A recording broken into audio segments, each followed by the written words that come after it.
Estimado auditorio del Gran Estado de Sonora y de TV Azteca Tucson, los saluda el general de división diplomado de Estado Mayor retirado Juan Alfredo Oropeza Garnica. Me da gusto saludarlos. A propósito de la sexta cumbre de la CELAC, en medio de una crisis migratoria sin precedente, la región latinoamericana sufre tres fuertes dificultades: el estancamiento económico en los últimos 6 años, el de salud por la pandemia del COVID-19 e institucional por los bajos niveles de confianza en las instituciones públicas. Amenazan con otra década perdida.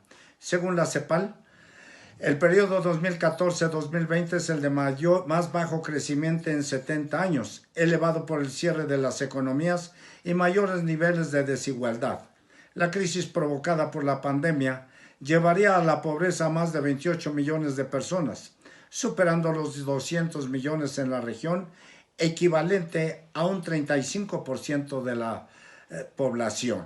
Según datos de la CEPAL, el Fondo Monetario Internacional proyecta una caída para América Latina y el Caribe de menos 8.1 este año, la más alta recesión en la historia económica reciente. Al difícil cuadro económico se adiciona el desequilibrio de gobernabilidad, con relaciones cada vez más tirantes entre los poderes ejecutivo y legislativo. Un deterioro en el proceso de elaboración de las políticas públicas por el desprecio de la evidencia técnica. Perú y Chile son ejemplos de la creciente dificultad de los gobiernos de llevar adelante sus agendas por la tensa relación con el Congreso. La capacidad del Estado para enfrentarse a crecientes demandas se verá limitada por mayores niveles de deuda pública. Países como Venezuela, Argentina, Brasil o El Salvador ya exhibían una alta deuda fiscal que superaba el 65%. Previo a la crisis, la capacidad financiera del Estado se verá más restringida aún luego de los planes de rescate frente al COVID-19.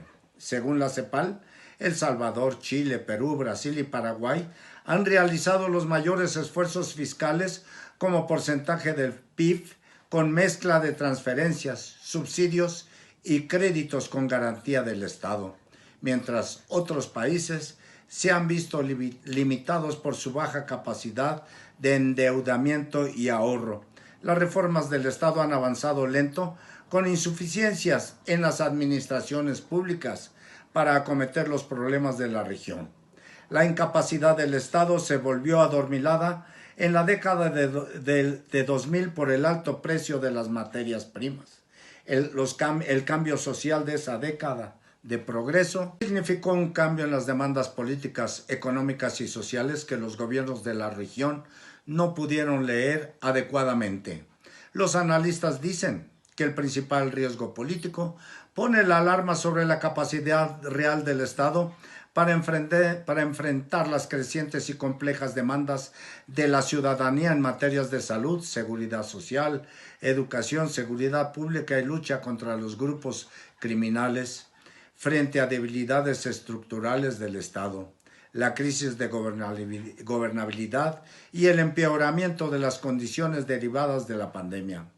Marcelio Forni, consejero del CEIUC, dice: América Latina nuevamente es puesta a prueba. Buena parte de sus gobiernos se enfrentan a desafíos políticos recurrentes en su convulsionada historia. Inmersos en un clima de agitación social agravado por el incierto escenario económico mundial y la pandemia, los gobiernos se enfrentan a presiones por mayor gasto público y soluciones fáciles.